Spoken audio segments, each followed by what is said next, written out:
Marco. Sean, we're rolling. We've been rolling for a while. We've been rolling for a while. You've been rolling for a while. It's a good day. I've been on back to back, but the energy is good when you have great guests. Oh yeah, I'm excited about this one. Right? All the way from Bilbao. All the way from Spain, yes. I know, welcome. Thank you for having me. Yeah, it's good. My pleasure. It's great to have you. You find RSAC conference good? It's being very good. This year is being the best so far. How many years have you been here? I've been here coming for like a decade in a row, so. Very good. Yeah, I've seen the evolution also. Every year is kind of hot topics and what worries to the sector, so. Yeah. All right. I want to ask you. I will ask you about the evolution that you have seen and how things have changed. I love that kind of question. But let's start with a little introduction about who you are and what's your role in the company. Sure. So I'm Marc Manzano. I'm the general manager of cybersecurity at SandboxAQ. SandboxAQ is a company that spun out from Google 3 years ago, and it works at the intersection of quantum tech and AI. Our vision is to have deep impact at scale at every single corner of society. One of the areas that we focus on, of course, is cybersecurity. Otherwise, I wouldn't be here. Right. Exactly. Especially at RSA, right? So, I think it's important to note that SandboxAQ takes that seriously enough to have you in looking after that and have a practice looking after that and tackling specific problems. Because we know there are specific problems there, right? It is. It is a really specific kind of core aim of our CEO to provide the necessary solutions to protect the future. So. Yeah. Well, talking about the future, let's start with that, and I think it's connected with the evolution that you've seen. So when you go to a conference like this, there's always the buzzword or what people are talking about. I have to say that the moment you say the SandboxAQ works with quantum and AI, you just said the two big words. Yeah. The mind blows up. In everybody's mind right now. So I think you got the attention of people. But a lot of people still think about it. I feel like it's almost like a sci-fi thinking, especially when you put the two together. But you guys are actually doing concrete things with this. So tell me what you guys focus on.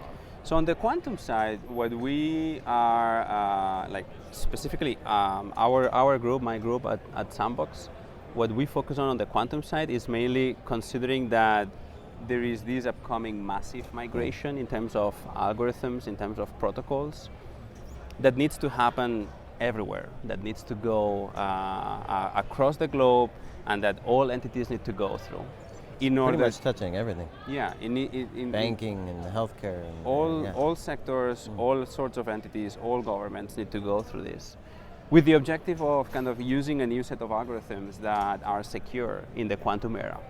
So this is what actually we do from a quantum aspect. We leverage the quantum thread in order to push a much bigger mission, which is giving the solutions to customers to stay ahead of evolving threats. Especially the quantum threat is one, but the AI threat is another one that we are also leveraging. The proliferation of agents across the enterprise is scaling like very rapidly.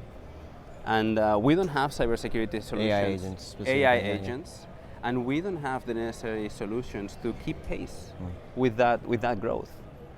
Our goal is to give our customers the right solution for them to be able to observe and understand the risk that these evolving technologies pose at scale, and also give them the right solution to be able to do more with less. Like infrastructure and information security teams are very, very busy and very demanded nowadays. And we want to give the right solutions to these teams for them to operate more efficiently. So you touched on one point with respect to cryptography specifically and the quantum evolution that's going to expose a lot of things. And basically what you described is, I'll put it this way, a ton of legacy stuff that's going to have to shift very, very fast. And a buddy of ours we were talking to, John Sepp, CISO of Texas Mutual Insurance. He quoted an open letter from JP Morgan Chase around AI. And he basically is calling the same thing that says, we're deploying this stuff so fast that we're going to end up in a world where we have all this legacy tech and legacy, basically debt, that we're not going to be able to dig ourselves out of at some point in time. So I think those two, and especially when you combine them together, I think we're creating an environment that it's going to be very difficult to manage and get out of, and we're going to be stuck. Not unlike industrial control systems and SCADA systems that they're trying to. So, your thoughts on all of that? Yeah. So actually, to add on that, so I don't know if it's the same letter or not, but JPMC CISO made a post last week on his thoughts on why we still need to focus on software supply chain security. This is a major open topic nowadays. Still, it's related to the topics and the threats that you were referring to, but also it's something that has been there for decades, and we still nowadays don't have the necessary solutions to tackle that problem. So, what we provide in this domain is the right solution for customers. Not only to keep pace with these constant evolving threats, for them to be able to control which workloads, which pieces of software, which machines, which AI agents are talking to which resources, when is that happening, which resources are they accessing, and to basically have a really good grasp on everything that's going on around that part. We refer to that as kind of non-human identity management, which is also something that we tackle. But on top of that, we are all about kind of solving these problems that have been black boxes for a couple of decades at least. The software supply chain has been one of them, and we want to give the necessary tools to customers for them to shed light on what kind of software they're bringing in the infrastructure. When they deploy a third-party vendor on their premises, how much are they reassured that that's a secure software and that the vendor has been following the necessary security guidelines that are recommended for a given environment? Can you give us a case study, like an example of real application where you step in, maybe pick an industry, and what could go wrong and where you come in? So I can think of a couple. So a very large bank. Usually large banks nowadays are the result of a lot of merge and acquisition processes. So their infrastructure usually is extremely heterogeneous, and there is not single pane of glass in order to have an easy view on all the specific sensitive aspects of the cybersecurity infrastructure that governs that financial institution. So what we do is we create that single pane of like a dashboard. Exactly, this single pane of glass that allows information security teams to actually visualize in a very easily to digest, prioritized, and filtered way what is really important for them to tackle, without taking into account all the heterogeneity and the complexity of the underlying infrastructure. So that's one, and we focus on cryptographic management, and we focus on non-human identities. But that's one use cases. We work with banks that are worried about the post-quantum migration, but their big picture is they need modern tools to manage cryptography, and they haven't been available in the market in the same form factor that we provide until recently. So we're really proud that we've been able to kind of push the boundaries of this challenge, providing a solution that is bringing value to customers within the first kind of few hours of them using our solution. And that's kind of one use case that we know very well. There is another one, which is related to software supply chain. When a large entity wants to onboard a vendor, the procurement process is usually very lengthy, it can take up to like months. Like we're talking about like quarters, sometimes like 2, 3 quarters, 4 quarters. The main issue of that process is there is no mechanism to actually evaluate if that vendor is going to give you something that you can rely on. And then there is a bunch of like manual process that is put on top that requires a lot of people to go there and spend hours in order to kind of create a document that tells you, okay, this makes sense for you to use in this particular environment. With our solution, you can kind of put the vendor through it, and then you can actually get a really easy, quick digest of what's the security posture of that piece of software. Right. Basically, like cutting from months to like a few minutes, a few hours. What happens? So it's really great. Yeah. What happens when the open source library gets updated by that vendor? You guys pick up? Exactly. So we're not a one-off solution. We're not scanning once and then leaving the customer premises. Like we're there 24/7, 365.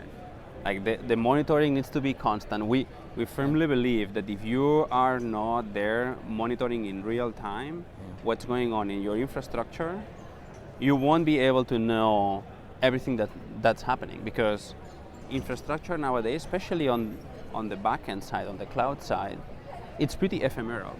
So you create workloads, you create like certain computing power when there is a peak of demand that you need to serve. But when that demand kind of plateaus and disappears, all of that piece of infrastructure goes away. And if you are not like monitoring that piece of infrastructure during that time, you'll never be able to know if that was secure or not, and what was the security posture or the risk that was posing on your organization, right? I mean, that 1 year check, that 1 month, 1 day, all it takes is like an update or a patch, and you, it needs to be real back time. to, yep. It needs to be real time. I want to ask this. So we've talked about that moment in time, whether it's 5 years or 10 years, cryptography is broken by quantum capabilities, and there's perhaps a move before that and a move after that to kind of reset the world with new stuff. That's not the end. So I want your view of where cryptography goes at that point, driven by quantum, I presume. And also, since you're also looking at the AI piece and non-human identities and agentic AI and all this stuff, how does that change the future of management of things in an environment, talking to each other, trust becoming ever even more important than ever? What's that future look like, and how is that going to impact organizations? How do you help? Because it seems like a huge mess to me. Yeah. So on the cryptographic piece, so there are now some algorithms that NIST, the National Institute of Standards and Technology from the U.S., has defined as the new set of standards that need to be applied across the globe, as we've seen, and across any domain. All organizations need to go through this update, and then they have two choices. They have a choice of doing this like manually and doing it once, or they have the choice to actually take this as an opportunity to improve and upgrade the way that they actually perform these updates.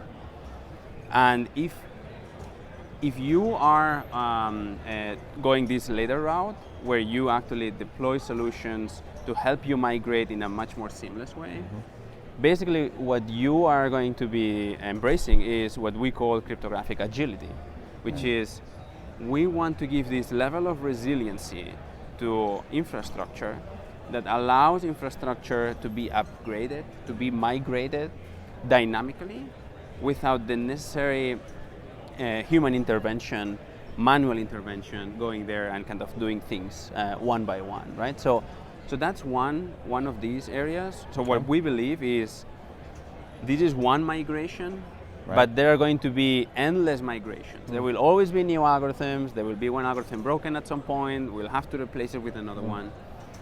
We just want you to give you the solution to do that seamlessly, for you to forget about this problem. Does this include key management as well? So key management, because I'm just thinking the number of keys going to be required. Exactly. And this is also linked to the non-human identity piece. Yeah. So what we're aiming at is giving a full automated solution for key management and the life cycle of keys.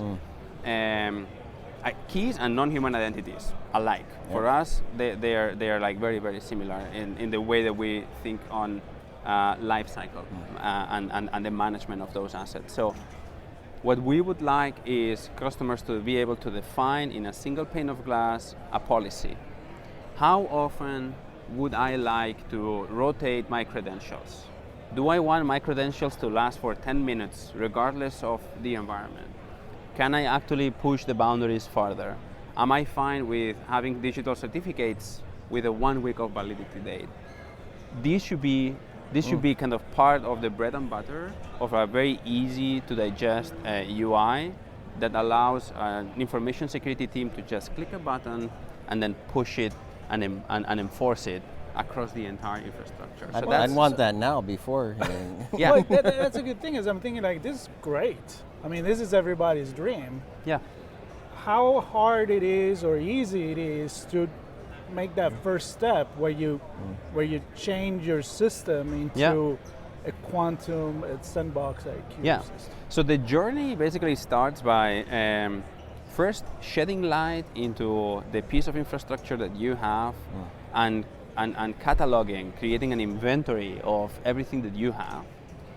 And then once you know and you have the capability to do that in real time, which is part of our value proposition, like we are actually the best in class in doing this, you can also deploy this control plane on top of this inventory that takes whatever is seen that needs to be addressed. Let's say you have a certificate, a digital certificate that's expiring next week. The control plane will pick it up and will make sure that by the time that certificate is expired, the key management system has already issued another credential and provisioned and revoked the previous one. I'm picturing. So it plays with what you got. It plays with what you have. Yeah. It's totally fully integrated end to end, from discovery management to actually control, enhance protection. In the platform that we have built. So I'm picturing the company's infrastructure as the orchestra, and they're all over the place. And your first step is to bring the orchestra together on stage, and then you also give them a plane to actually conduct the orchestra in an easy way. Yeah, so and actually create something beautiful. Yeah, ActiveGuard Protect is I'm glad you mentioned ActiveGuard. I want to make sure we connected that, because it's a new release, ActiveGuard. Yeah, so ActiveGuard is the product that we launched last week. It's generally available already for discovery, cryptographic inventory, management, issue remediation. The automated lifecycle management is coming up next. It's a capability that we're calling ActiveGuard Protect. Okay. And that's going to be the maestro of the orchestra. So, yeah. The maestro. Yeah. I love it. I think we ended with a nice, good news. It's actually there. Yeah. Which goes back to, it's not the future. It's now. Right now. It's now, and we're as eager as anyone else can be to show this to the world and get feedback and get people on this train to modernize cryptography management and non-human identity management. Yeah, which it's been a problem for a long time. I'm surprised.